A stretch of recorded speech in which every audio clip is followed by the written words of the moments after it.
Vamos ler Mateus capítulo 4, versículo 10.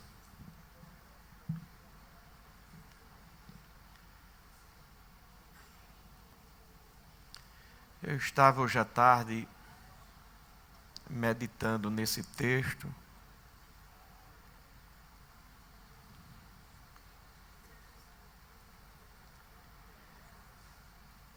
E vamos falar um pouco sobre a adoração a Deus.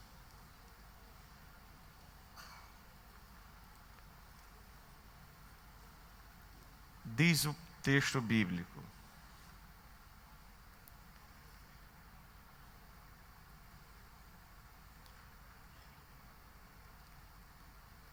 a última parte do versículo: ao Senhor teu Deus adorarás, e só a Ele servirás. Senhor Jesus, aqui estamos, ó Deus, diante de Ti, e queremos, ó Pai, Te agradecer pela Tua bênção, pelo Teu cuidado sobre nós,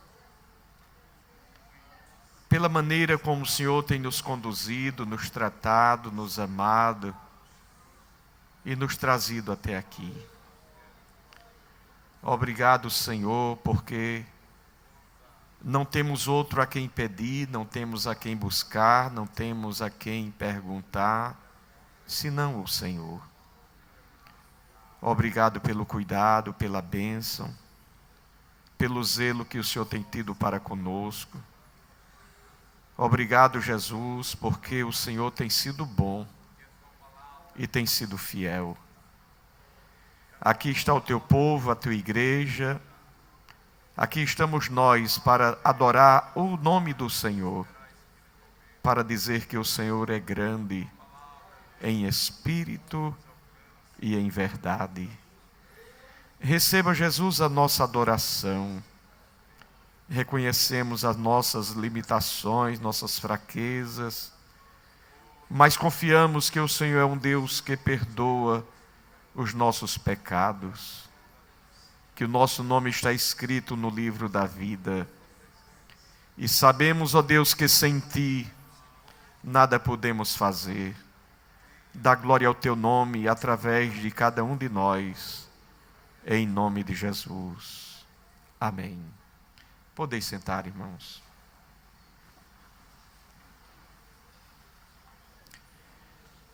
Nós queremos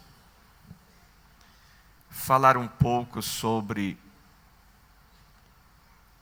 a adoração a Deus. Quando nós estamos no culto e nós adoramos a Deus, que significado tem isto para nós?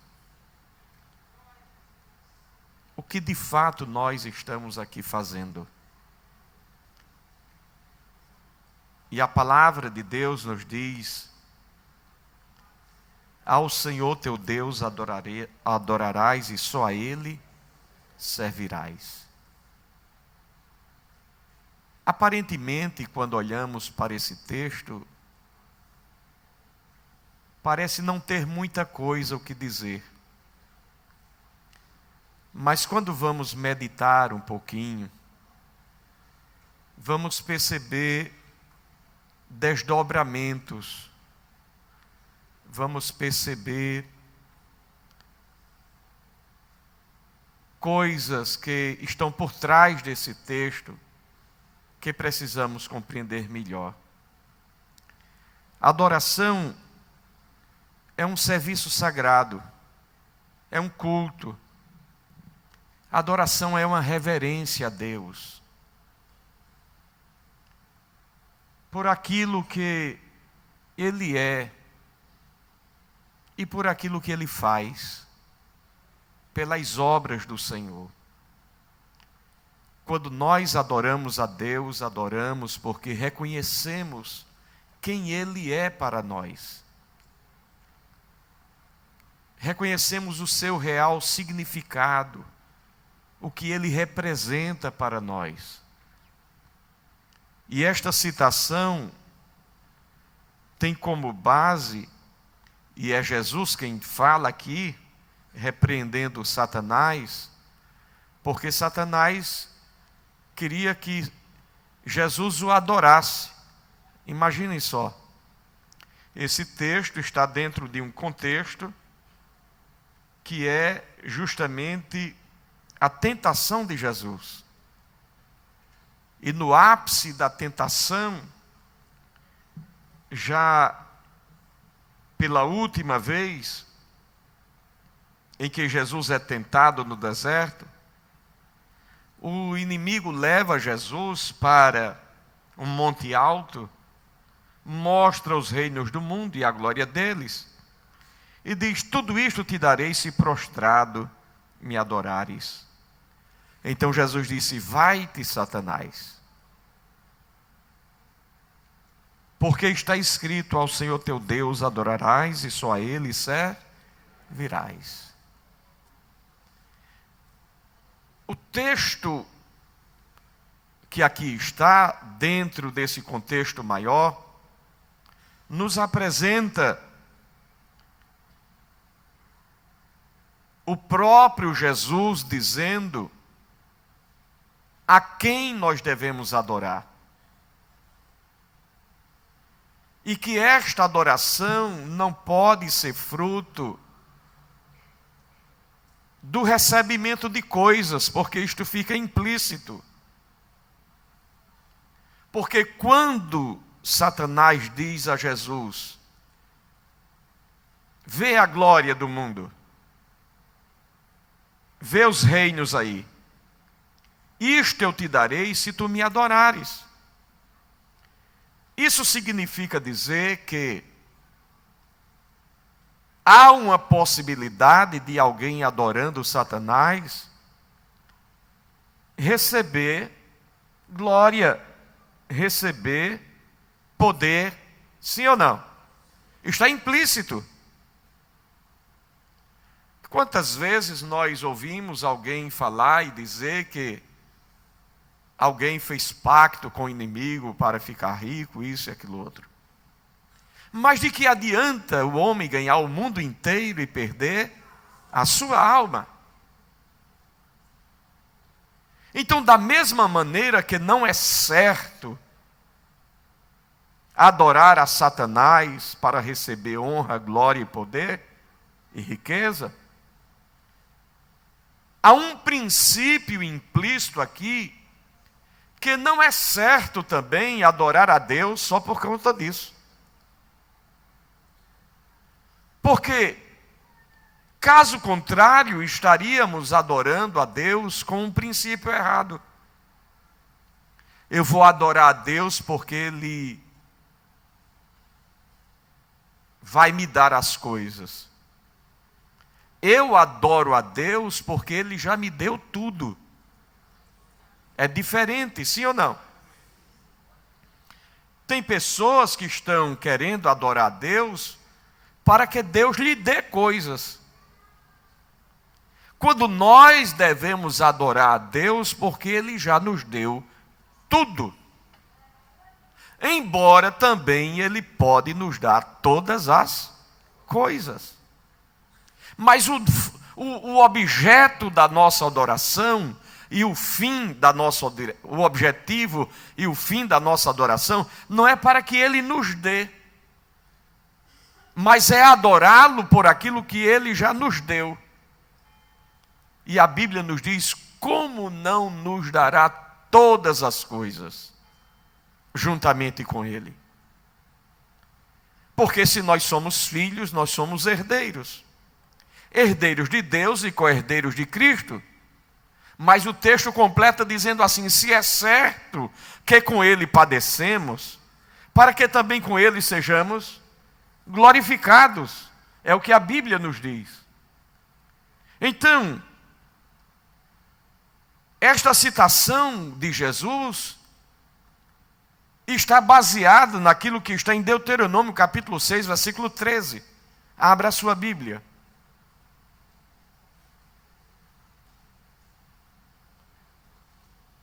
Baixa esse microfones aqui, filho, porque está tirando a visão dos irmãos aqui na frente. O que é que diz Deuteronômio 6:13? O Senhor teu Deus temerás, e a Ele servirás, e pelo seu nome jurarás. Vamos nos ater à primeira parte do texto. O Senhor teu Deus temerás, e a Ele servirás. Quando Jesus agora diz diferente. Diz assim: ao Senhor teu Deus, o quê? Adorarás. E não diz mais somente servirás, diz e só. E esse só aí vai fazer toda a diferença. Porque enquanto no Antigo Testamento diz: o Senhor teu Deus temerás e a Ele servirás, no Novo Testamento Jesus agora diz de maneira mais clara, mais objetiva e mais precisa. Porque diz assim: ao Senhor teu Deus adorarás. E só. Só significa somente. Significa apenas. Significa unicamente. A Ele servirás. Por isso a Bíblia diz que nós não podemos servir a dois senhores. E somente a Ele, apenas a Ele, unicamente a Ele servirás. Então, quando Jesus diz isso, diz confrontando a Satanás, dizendo para ele que o único objeto da adoração é Deus e ninguém mais. Ali Jesus está dando o toque final de exclusividade da adoração.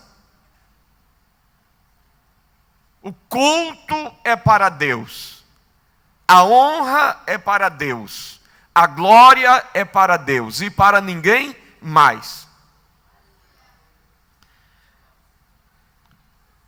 De fato que quando nós olhamos esse texto, há um entendimento pleno. Todos nós concordamos com o que está escrito. Porque somente a Ele nós deveremos adorar e servir. Mas aqui abre uma brecha para uma visão mais ampla do horizonte, no sentido do que de fato nós estamos adorando. E a quem de fato nós estamos servindo? Porque tem pessoas que podem imaginar e dizer, sabe, eu de fato não adoro outra pessoa a não ser a Deus. Mas pode querer compartilhar o culto a Deus com outras coisas. Pode querer compartilhar a adoração a Deus com outras coisas. Ou nós servimos somente a Deus, ou não servimos a Deus. Porque Deus não aceita coração dividido. E aqui é difícil ser crente, porque o ser crente aqui não é simplesmente dizer que é crente. O ser crente aqui vai além disto, vai ao ponto de assumir dificuldades, tristezas, angústias, perdas, sofrimentos, a ponto de chegar e dizer: eu sei que o meu Redentor vive. Quem disse isso, não disse porque estava com a casa nova, foi? Foi? Disse porque a família estava toda bem? Disse porque todos estavam em paz? Quem disse isso? O que estava acontecendo? Hein? que foi que aconteceu com esse moço? Perdeu filhos, perdeu coisas, perdeu amigos, recebeu indiferença da esposa, sim ou não? Os amigos fizeram um juízo temerário dele, da fé dele, da sinceridade dele, da segurança dele. Então, a adoração aqui remete a algo muito mais profundo do que simplesmente olhar e dizer assim: oh, que coisa boa, glória a Deus. Não, vai além disto.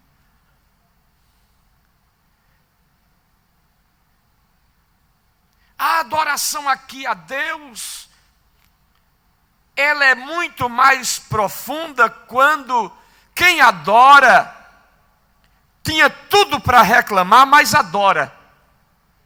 Tinha tudo para estar revoltado, mas adora.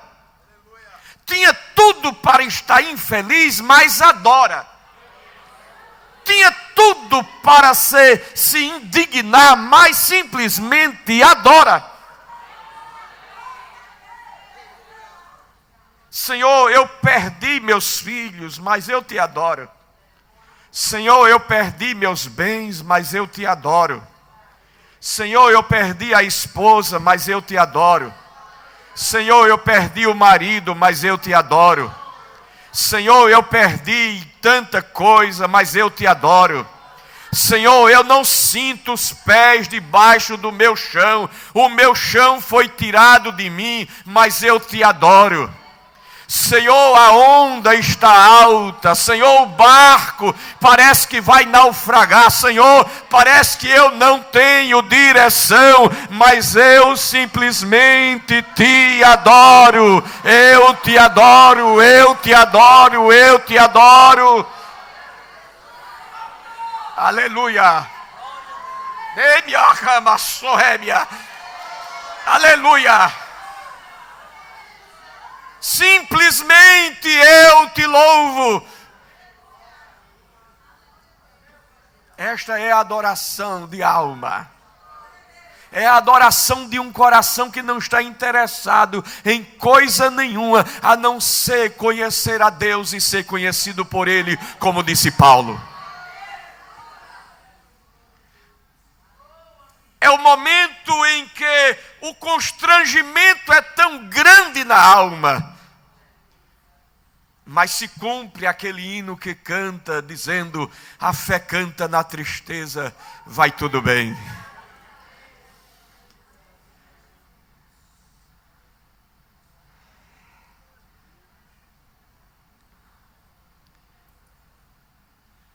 Então nós seguimos esse modelo bíblico de adoração cristã,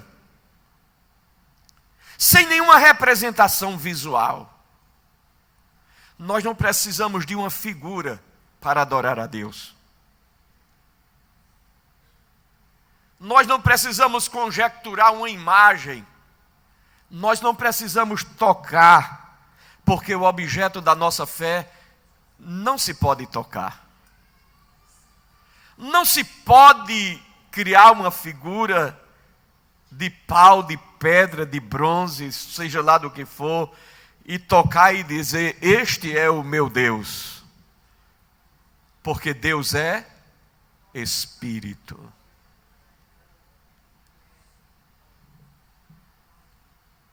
Deuteronômio capítulo 4, versículo 12.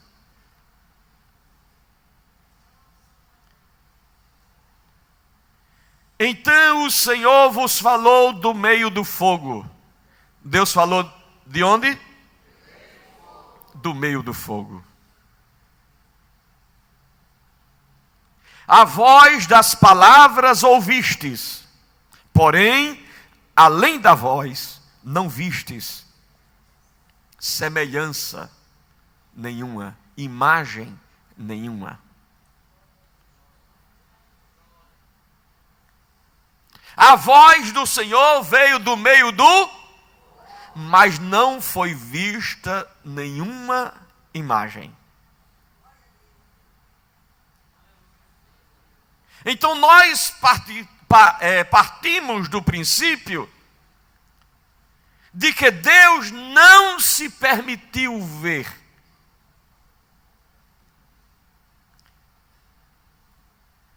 O povo de Israel ouvia a voz, mas não via a Deus.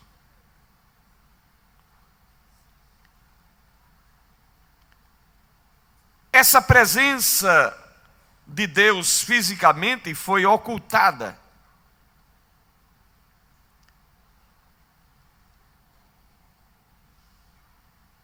De maneira que a presença de Deus entre nós foi através de Jesus. Porque João diz que o Verbo se fez carne e habitou entre nós. E vimos o quê? A sua glória. Vimos a sua glória, como a glória do unigênito do Pai, cheia de graça e de verdade. Oh, que coisa!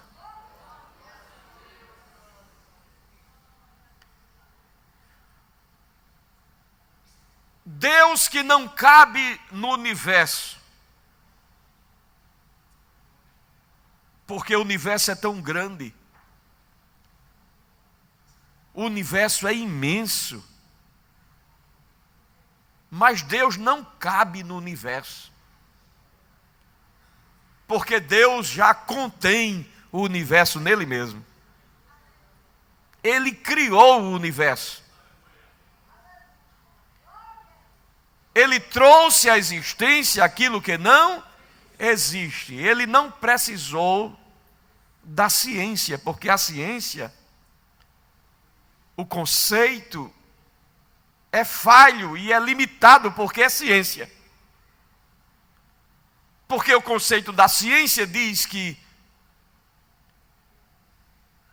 nada se perde, nada se cria, tudo se transforma. Para que tenha água, tem que ter hidrogênio e oxigênio. Para que tenha sal, tem que ter cloreto e tem que ter sódio.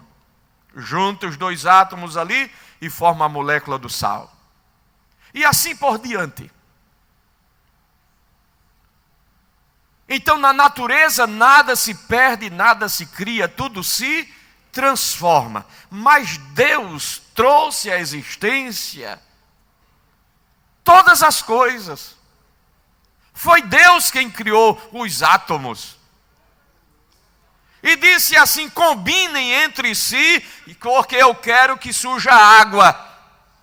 E os átomos obedientemente, aqui os estudantes que conhecem a tabela periódica, sim ou não? Lá estão todos os elementos, todos os átomos, na tabela periódica. Deus cria todos os átomos, todos os elementos, e diz assim agora: hidrogênio 2, oxigênio 1, se junte aí e apareça água, água, água, água. E apareceu água. Simplesmente assim.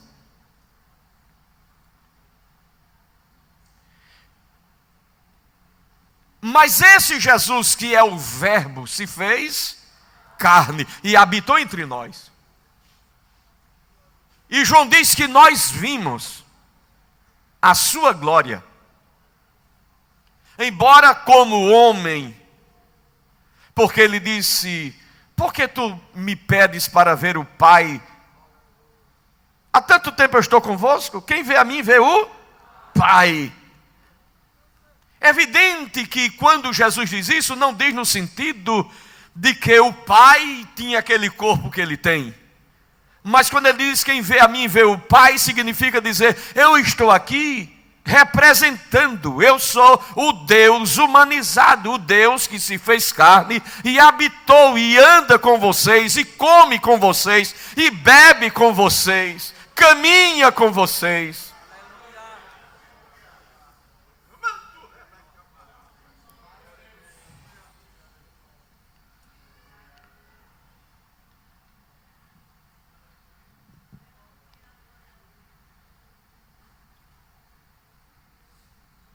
Vamos avançar um pouquinho.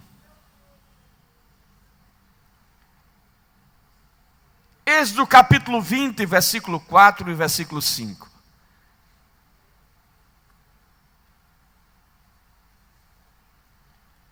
Não farás para ti imagem de escultura, nem alguma semelhança do que há em cima nos céus, nem embaixo na terra, nem nas águas debaixo da terra. Não te encurvarás a elas, nem as servirás, porque eu, o Senhor teu Deus, sou Deus zeloso, que visito a maldade dos pais nos filhos até a terceira e quarta geração daqueles que me aborrecem. Então é preciso compreender que não podemos criar uma representação, uma figura de Deus para adorar. João capítulo 4, versículo 4. Abra a sua Bíblia. João 4 e 4.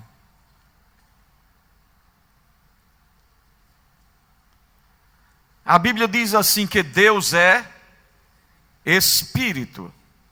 E importa que os que o adoram, o adorem em espírito e em verdade. Deus é Espírito. E importa que os que o adorem, o adorem em espírito e em verdade. Aqui está João descrevendo, de fato, quem é Deus, com todas as letras. João revela quem é a pessoa de Deus. Ele diz que Deus é Espírito.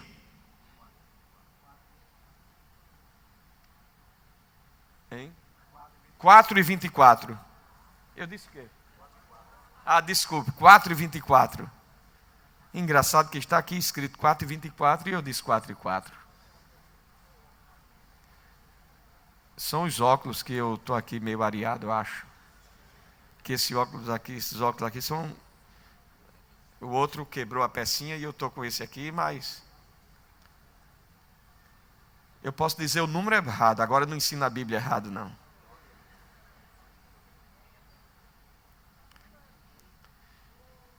Então aqui nós temos João fazendo uma declaração para nós sobre a pessoa de Deus, descrevendo Deus, dizendo como é Deus. E como é que Ele é? Ele é Espírito. Significa que Ele não tem corpo. Significa dizer que a sua substância não faz parte da natureza física. Esse Deus que é Espírito criou a matéria. E matéria é tudo aquilo que possui massa e ocupa lugar no espaço. Isso é o conceito, a definição de matéria. É tudo aquilo que tem massa e ocupa lugar no espaço. Por isso que, quando Marta e Maria reclamaram de Jesus, dizendo: Senhor, se tu estivesses aqui, o meu irmão não teria morrido, porque Jesus estava preso no físico, na matéria.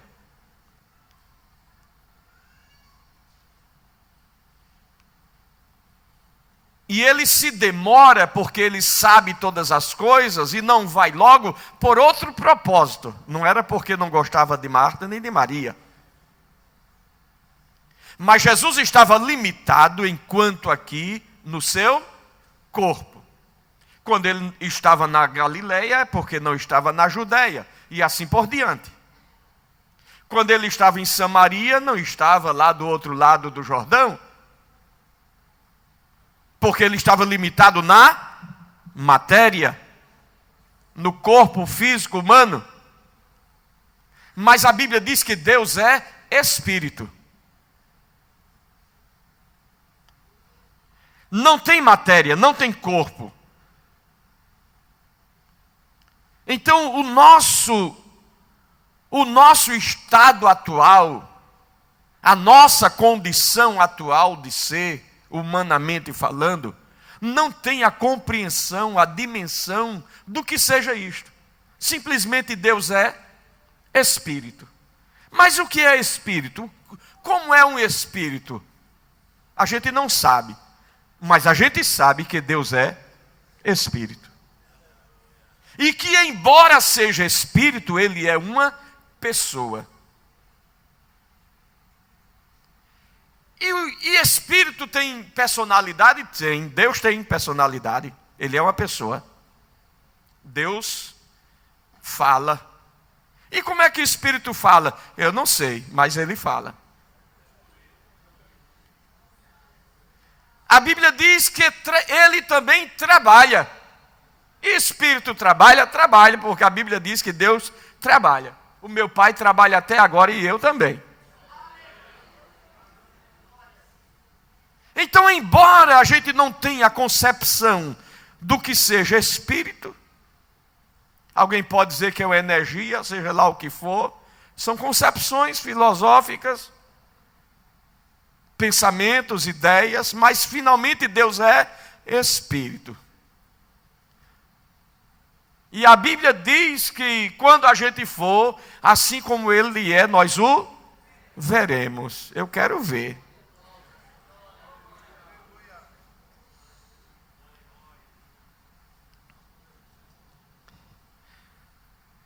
Assim nós prestamos a nossa adoração e o nosso louvor em termos espirituais,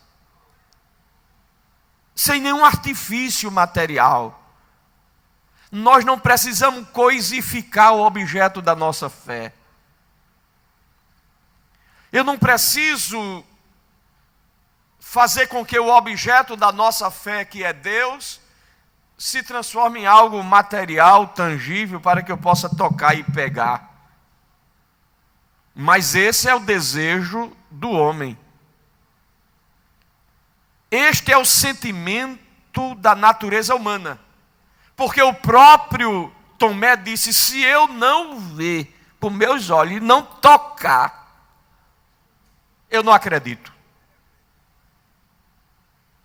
Isso faz parte de toda pessoa humana. Porque para que a gente possa crer em alguma coisa, nós temos em nós o quê? Os 5 sentidos. E nós nos comunicamos com o mundo exterior através desses sentidos, sim ou não? Mas quando nós vamos nos comunicar com Deus, não é tão somente com esses sentidos que nós temos. Tato, visão, paladar, olfato, não é? Audição. São 5 os sentidos. E ele disse: olha, eu quero ter a comprovação pelo menos de 2 sentidos. Eu quero ver e eu quero tocar.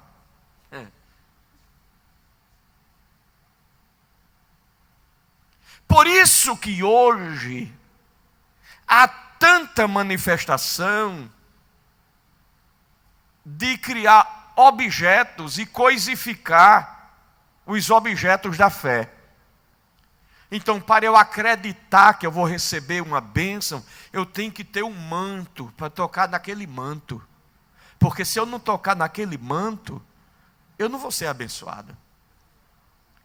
Olha, se eu não tiver aquela água abençoada, eu não vou ser abençoado. Eu tenho que procurar de alguma maneira materializar o conceito da fé, porque isso é da natureza humana. Mas Deus é Espírito. E não se adora a Deus a não ser em Espírito. E a Bíblia diz que ninguém dá glória a Deus a não ser pelo Espírito Santo.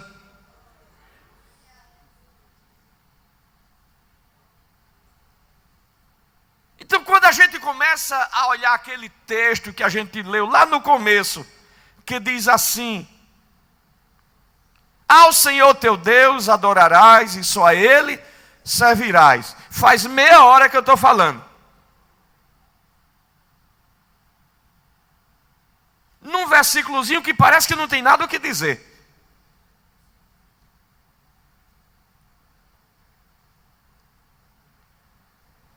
Mas vamos adiante. A Bíblia nos diz em Deuteronômio capítulo 4, versículos 15 a 18.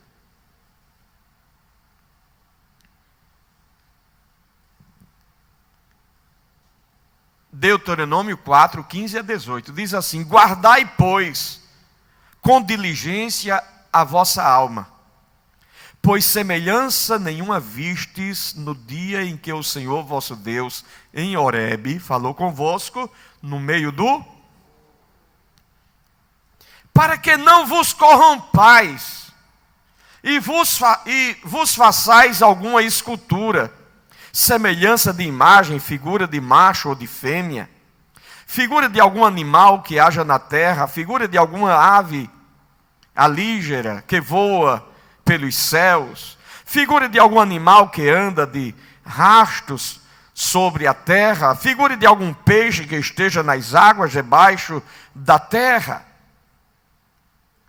Deus está aqui prevenindo o povo, dizendo: olha, tenham cuidado.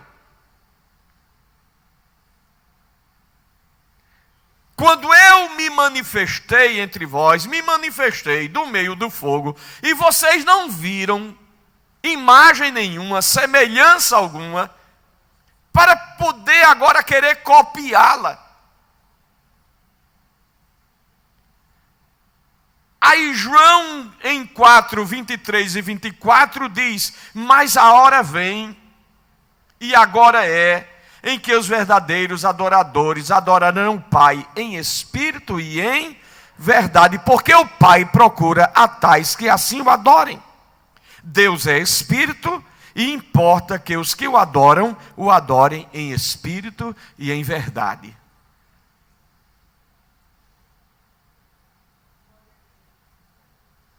O Salmo 27, versículo 8. Aqui a gente entende que a adoração é o nosso reconhecimento de que Deus é digno de ser adorado. Como resposta humana à natureza divina. Eu sou humano e reconheço Deus. E o salmista disse assim: o meu coração te disse a ti. Parece até uma redundância, não é? O meu coração te disse a ti: o teu rosto, Senhor, buscarei. Quem foi que disse? Quem foi que disse? O meu coração. Que é de onde procedem o quê? As saídas da vida. É aquilo que fala mais alto em nós, é o nosso coração na linguagem bíblica. Embora nós compreendemos que nós não pensamos com o coração, nós pensamos com o cérebro. Mas o coração aqui assume o conceito, a ideia de que o coração passa a ter o significado daquilo que a gente quer, daquilo que a gente deseja. Simplesmente porque quando a gente quer uma pessoa, o coração acelera. Sim ou não? O rapaz, quando gosta de uma moça que a vê, o coração... E aí pode ter greve de ônibus, pode ter greve de trem, de metrô, de submarino. Ele arruma um cavalo, um jumento, um jegue, ele sobe numa onça e vai para a casa da namorada.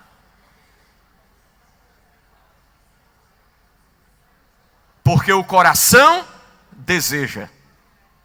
O coração quer estar perto. Esta adoração, ela pode ser realizada publicamente ou particularmente. Quando nós estamos no culto, nós estamos adorando a Deus publicamente. Mas nós podemos adorar a Deus individualmente, sim ou não? Em nossa casa, dentro do ônibus, seja lá onde for, onde a gente estiver.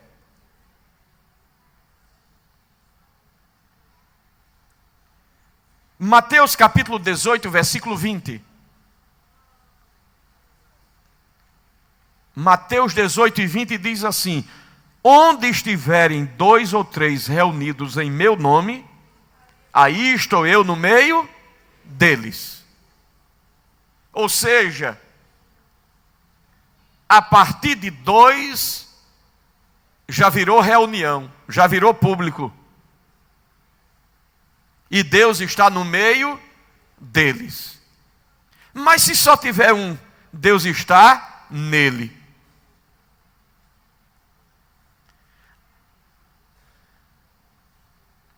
Esta adoração pública, ela serve para quê? Para manter o quê? A nossa comunhão. Por que é que a gente vem para o culto adorar? Porque nós manifestamos a nossa comunhão. União comum. Nós estamos juntos, com um objetivo, com um propósito. Aquele corinho diz: o que vieste fazer aqui? Aí o grupo responde: eu vim adorar a Deus. Quando nós estamos na congregação, o momento devocional. O que é o momento devocional? Que às vezes as pessoas pensam que o devocional acontece enquanto o povo chega. Bom, enquanto o povo vai chegando, a gente vai cantando o hino. Quando o correto para o devocional era que todos estivessem já para fazer o culto devocional. Então a gente não canta hino esperando o povo chegar. É por isso que tem pessoas que não sabem, não compreendem o significado do culto. Ah, vamos cantar, vamos. Enquanto o irmão está cantando, ó irmão, vem cá, tem aquele negócio, vai resolver. Sim, não, eu vou lá, pai, vou lá resolver.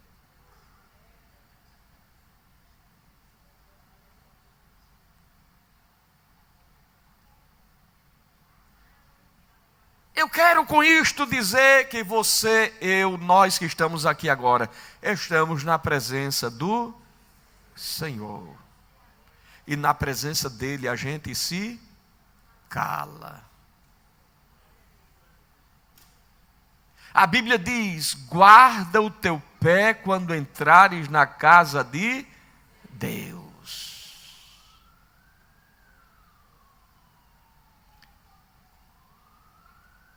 Não é o fato de o véu ter sido rasgado e agora a gente ter liberdade de entrar no lugar santíssimo pela fé, que nos dá o direito de achar, de perceber, de compreender que o culto é um tipo de reunião de associação.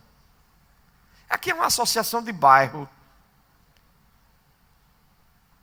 onde a gente vai, e aí, como foi lá? Foi bom. Estava meio assim. Como meio assim? Não foi bom não? Eu não gostei muito não. E você foi fazer o que lá? Porque o culto será do jeito que eu quiser. O culto para você pode ter sido péssimo, para mim foi ótimo. Porque eu cantei. Eu adorei. Eu dei glória a Jesus. Eu ouvi a palavra do Senhor. Mas tem outro que está sentado dizendo: não estou vendo nada. Não sei o que foi que eu vim fazer aqui hoje.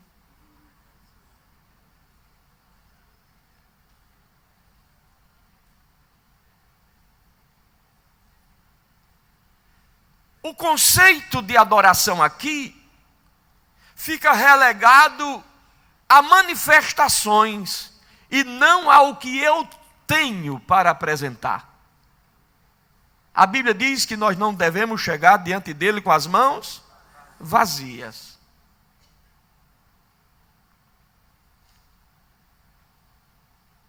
A maneira como eu ajo e me comporto no culto vai determinar que culto eu estou prestando a Deus. Que adoração eu estou prestando a Deus? Porque não adianta, e a gente hoje não vai dar tempo, porque a hora não permite, mas a gente vai aprofundar para descobrir, ou para rever e conhecer melhor o significado da adoração. Não adianta muita coisa se não tiver coração envolvido. Não adianta um boi. Eu vou servir a Deus com esse boi grande. Não sei quantas arrobas de carne. Vou servir a Deus com esse boi.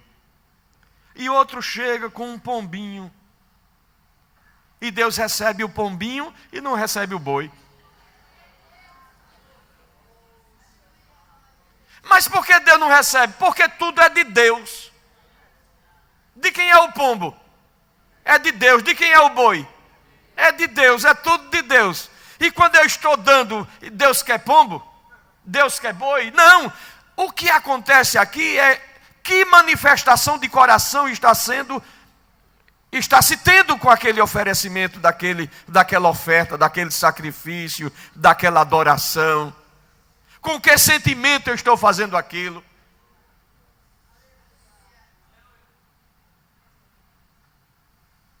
Então estar na casa do Senhor não é simplesmente vir aqui sentar, foi legal, gostei.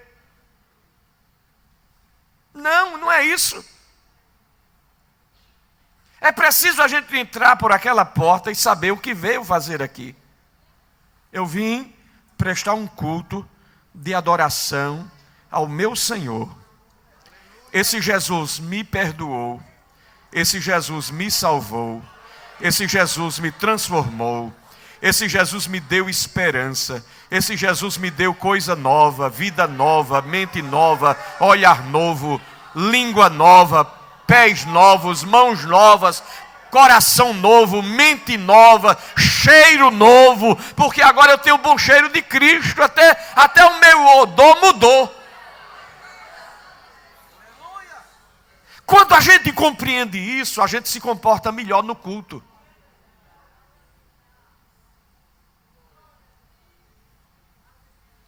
Quando a gente compreende essas coisas, a gente se comporta melhor no culto. A gente não conversa tanto. A gente não vai se distrair. Senhor, uma semana inteira. Olhe, 7 dias com 24 horas. Mas na sexta-feira à noite eu só tenho 2 horinhas, 2. Eu não quero chegar atrasado. Porque muitas vezes eu passo 3, 4, 5, o dia todo no celular, Facebook, WhatsApp e tal, isso, aquilo, outro e tal, tal. E por que 2 horinhas na hora do culto eu não posso ficar quieto para adorar o meu Jesus? Por que no domingo pela manhã eu vou para a escola dominical e eu vou aprender a palavra de Deus e não me contenho e fico ali como se estivesse num lugar qualquer? Não, nós estamos na casa do Senhor.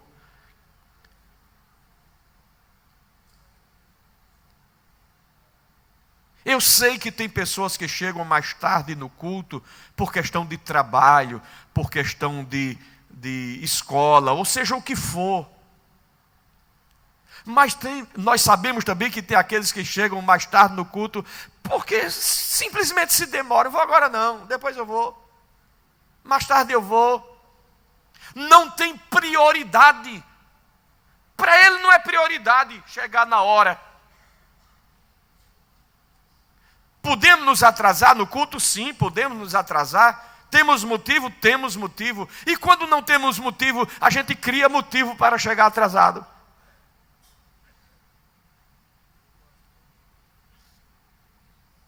Mas se dissesse assim, olhe, você se chegar de 7 horas em ponto, você vai receber um cheque.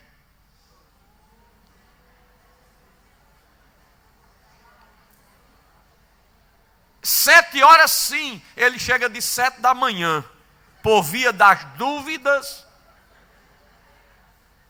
Pode ser que 7 seja da manhã e não da noite. Mas o que eu recebi e o que você recebeu é muito mais do que isto, sim ou não?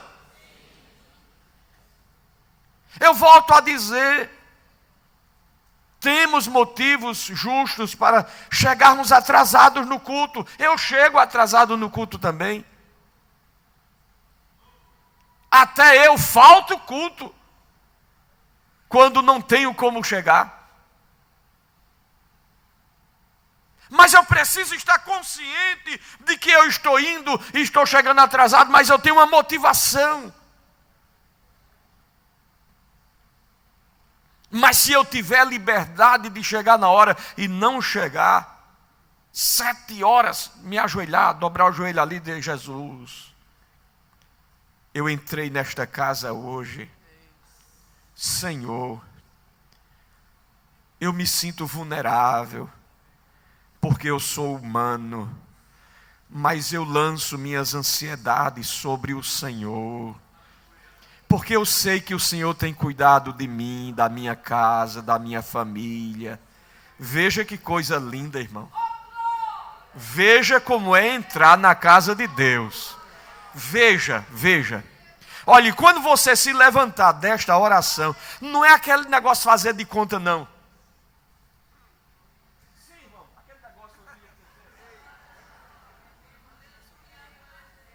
É o dobrar de joelho para dar uma satisfação de que eu cheguei no culto e orei. Não tenha pressa de sair da presença dEle. Fique tranquilo. Você não veio para o culto, veio ou não? Você não veio para o culto? Calma, serena, tranquila. Dobre seus joelhos. Eu não vou dobrar meu joelho não, porque essa saia não dá para... Vista outra saia que dê para você dobrar o joelho. Porque esse paletó é novo, não vai dar para dobrar o joelho não. Eu vou orar sentado, vou orar em pé, porque não dá para botar essa calça no chão, não vai dar. Bote dentro da lama. Bote no pó, na terra. O teu Deus vale mais do que o teu paletó, vale mais do que o teu vestido, vale mais do que a tua saia.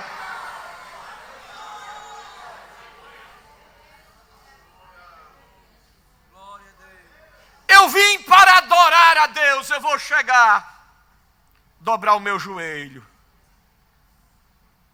Senhor, se apresente a Deus.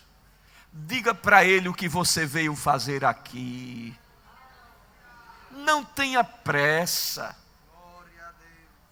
Não fique querendo usar vocabulário rebuscado com Deus. Não, rasga o coração.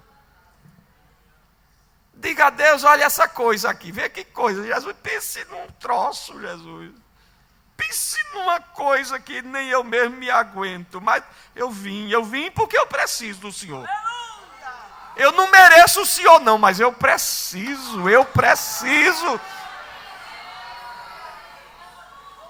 Para onde eu irei da tua face? Se eu fizer lá no fundo, tu estás lá. Se eu for lá para as estrelas, tu estás no meu encontro lá. Tu conhece tudo. Porque diante dele todas as coisas estão nuas e patentes aos seus olhos. Eu posso ser hipócrita com qualquer pessoa, mas com Deus não tem como ser.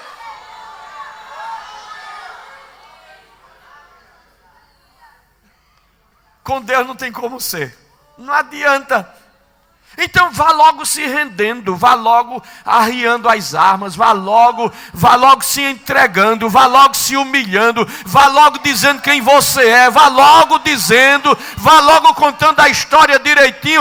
Não adianta chegar diante do Senhor, eu vim aqui hoje. Não adianta.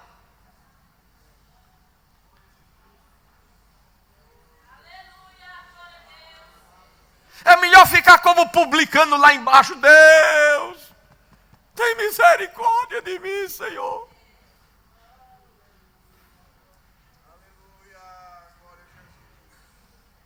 Então nós estamos aqui para quê?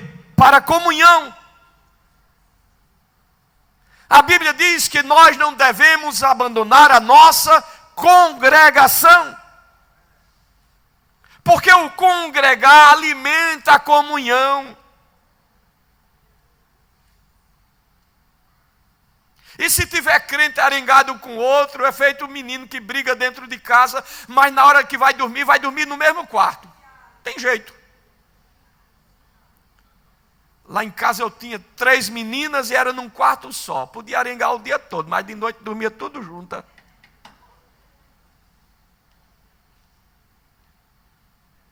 E como nós somos irmãos, pode ser que haja diferenças entre nós, mas quando chega aqui, o Espírito de Deus até constrange a gente. Vai dar paz do Senhor, vai falar. É assim ou não? Aí a Bíblia diz em 1 de João, capítulo 1, versículo 7. 1 de João 1 e 7. Que se andarmos na luz, como Ele na luz está, temos comunhão uns com os outros. E o sangue de Jesus Cristo, seu Filho, nos purifica de todo pecado. Não existe adoração sem comunhão. A Bíblia diz, se tu tem alguma coisa contra o teu irmão, deixa a tua oferta aqui, ó. Não leva não, deixa aqui. Vai lá, te reconcilia com ele, depois tu volta cá e apresenta a tua oferta.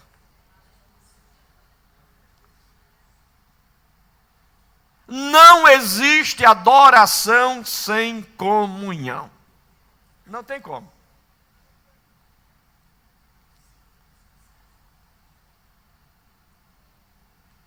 Eu pego uma briga com a minha mulher em casa e vou para a igreja. Glória a Deus, glória a Deus. Jesus está recebendo essa glória? Mas, meu Deus do céu, não chega nem nessa bandeira.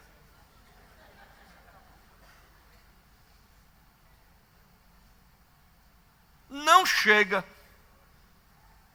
Não passa de cima do cabelo.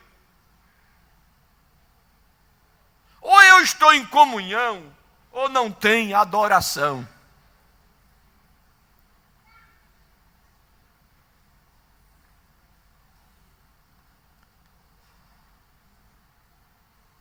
Adoração também gera despertamento. 1 aos Tessalonicenses, capítulo 5, versículo 11. 1 aos Tessalonicenses, capítulo 5, versículo 11. Por isso, exortai-vos uns aos outros, e edificai-vos uns aos outros, como também o fazeis. Quando a gente se reúne para adorar, há também despertamento. Nós não estamos aqui hoje, nós estamos sendo despertados.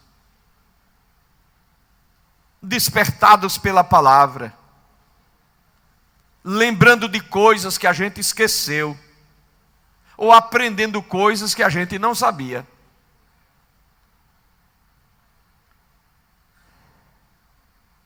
Mas essa adoração pública ou em congregação nos traz também exortação. Colossenses 3 e 16. Colossenses 3 e 16. A palavra de Cristo habita em vós abundantemente em toda a sabedoria. Isso aqui quando eu leio isso aqui, dá um turbilhão de coisa no meu juízo. Só isso aqui já dá para falar um bocado de coisa. Mas eu não vou falar agora não, senão a gente perdeu o foco.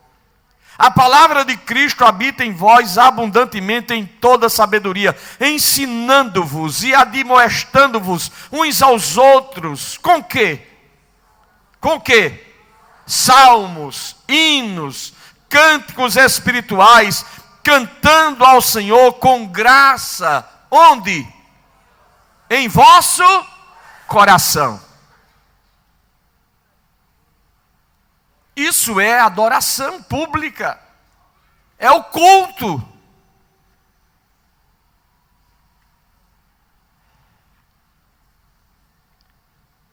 mas também esta adoração pública nos traz edificação da igreja. 1 aos Coríntios, capítulo 14, versículo 26.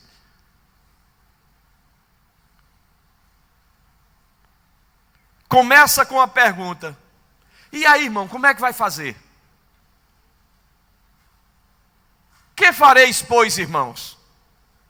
Quando vocês se ajuntarem, cada um de vós tem o quê? Tem salmo, o outro tem doutrina, o outro pode ter o quê? Revelação, outro pode ter o quê? Língua, e outro pode ter o quê? Interpretação. Agora, isso é feito uma vitamina de banana com morango, com melancia, com jaca, com morango, tudo junto? É assim? Não. A Bíblia diz assim: faça-se tudo para edificação. Não é uma salada, não. É cada coisa no seu lugar, com ordem e decência. Isso é o culto. É a adoração pública que nós fazemos. Porque já imaginou, nós estamos cantando. Aí na hora que a gente estiver cantando, diz: eu quero fazer uma pregação agora. Espera aí, irmão, a gente está cantando primeiro. Calma aí. É assim ou não? Aí na hora da pregação, outro, não, eu quero cantar um hino. Não, espere aí, uma coisa de cada vez. Aguarde aí. Pode ter ocasião para isso. Ah, porque se eu não cantar agora eu morro, pastor. Morra. A gente enterra junto ao trono de Deus preparado.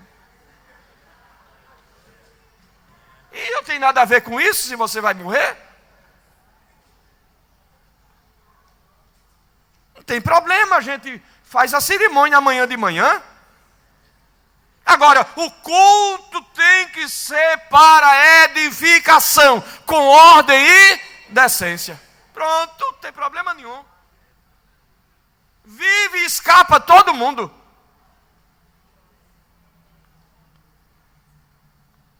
Primeiro aos Coríntios, capítulo 14, versículo 40.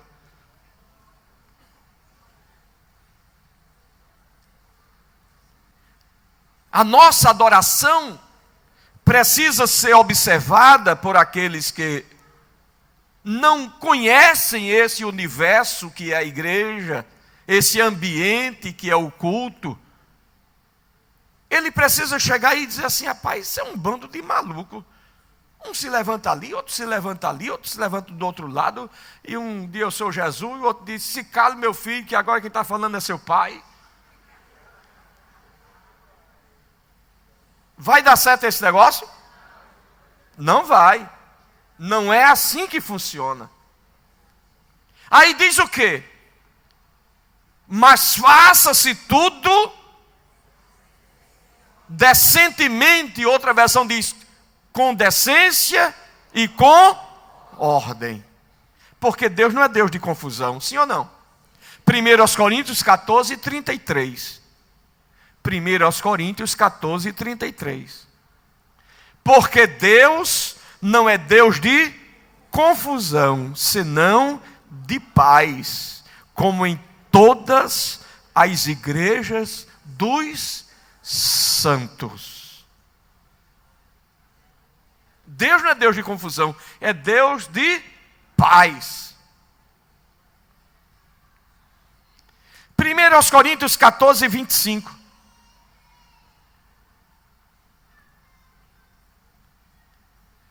E, portanto, os segredos do seu coração ficam manifestos. E assim, lançando-se sobre o seu rosto, adorará a Deus, publicando que Deus está verdadeiramente entre vós.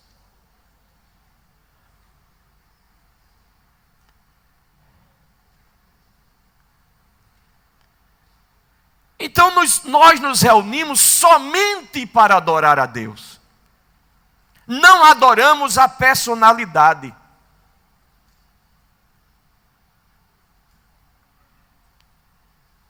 E quando Jesus disse: amarás o Senhor teu Deus e só a Ele servirás, é porque muitas vezes nós somos tentados a desviar a nossa atenção de Deus para os instrumentos de Deus. E quem são os instrumentos de Deus? São as pessoas que Deus usa. Ah, quem vai falar hoje é o pastor fulano de tal. Ah, eu vou, não posso faltar. Não veio adorar a Deus, veio ouvir o pastor. Sim ou não? Quem é que vai estar lá hoje? Ah, fulano de tal. Meu Deus do céu. Bota gente na porta para segurar a porta, senão vai quebrar tudo, porque vai invadir de gente aqui, porque fulano vai cantar. Isso é um desvio de adoração.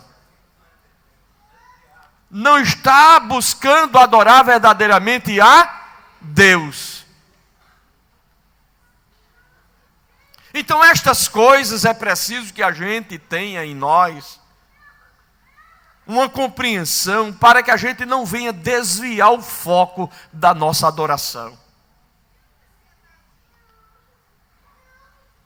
Porque Mateus 4:10 diz: e disse-lhe Jesus: vai-te, Satanás, porque está escrito: ao Senhor teu Deus adorarás e só a Ele servirás.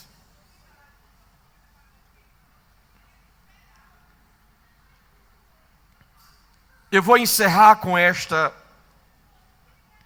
versículo, porque já deu a hora. Eu nunca vi uma hora passar tão ligeiro.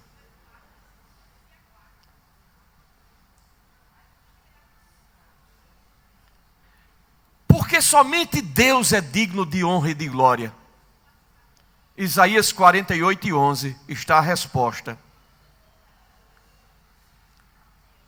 Diz que: e a minha glória não a darei a outrem. A glória é de Deus. E Jesus deixa isso muito claro na oração que ele ensina. Teu é o reino, o poder e a glória. Então a honra é de Deus, o poder é de Deus e a glória é de Deus.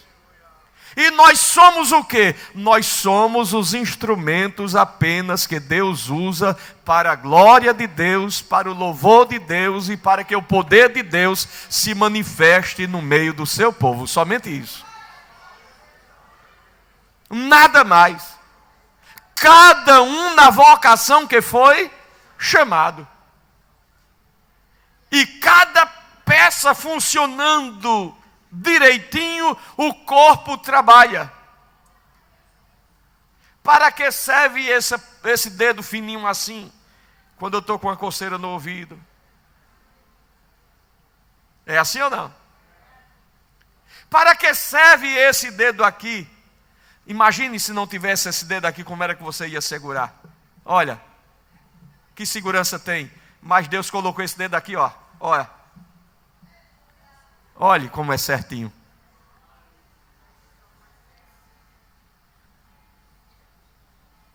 Então, meus irmãos, aquele relógio ali está reclamando comigo. Está bem. Dizendo assim: para. Eu quero deixar aqui, e na próxima sexta-feira a gente continua. E nós vamos aprofundar isto aqui. Estamos apenas assim dando uma entradinha de leve, para a gente saber o que é adoração, o que significa adoração e o que representa esta adoração diante do Senhor. Amém? Que Deus abençoe a todos, em nome de Jesus. Amém. A EADALP vem há quase meio século fazendo a obra missionária sem parar, levando o ID do nosso Senhor Jesus Cristo para as nações. Atualmente, a Assembleia de Deus em Abreu Lima tem missionários desenvolvendo trabalhos evangelísticos e sociais permanentes na Alemanha, com os missionários Everaldo Lopes e Herotildes Lopes, no Equador, com os missionários Edinaldo Xavier e Marlene Xavier, nos Estados Unidos, com os missionários Robson Lucena e Rafaela Lucena, na Itália, com os missionários João Vitor e Priscila Lopes, no Paraguai, com os casais de missionários Danilson Santana e Adriana Santana, e também os missionários Vivaldo Almeida e Leane Almeida. No Peru, com os missionários Assuero Chagas e Rebeca Chagas. Em Portugal, com os missionários Antônio Vessosa e Noêmia Chagas. No continente africano, a EADALP também tem realizado um maravilhoso trabalho, ganhando almas, discipulando e realizando grandes ações sociais nos seguintes países. No Quênia, com o casal de missionários Oliver Munn e Aldeci Munn, e a missionária Josiane Priston, nas montanhas de Tinderet. E em Moçambique, na porção sudeste do continente africano, com os missionários Milton Rafael e Glauce Trindade. Vidas têm sido impactadas, alcançadas e abençoadas por esta grande obra de missões que todos nós, da EADALP, temos realizado em todos esses países espalhados pelo mundo, através das orações, intercessões, contribuições e do empenho de todos. O nosso Deus vai continuar nos ajudando a mantermos essa chama viva em nossos corações que batem incessantemente por missões. Missões, a batida do coração da igreja.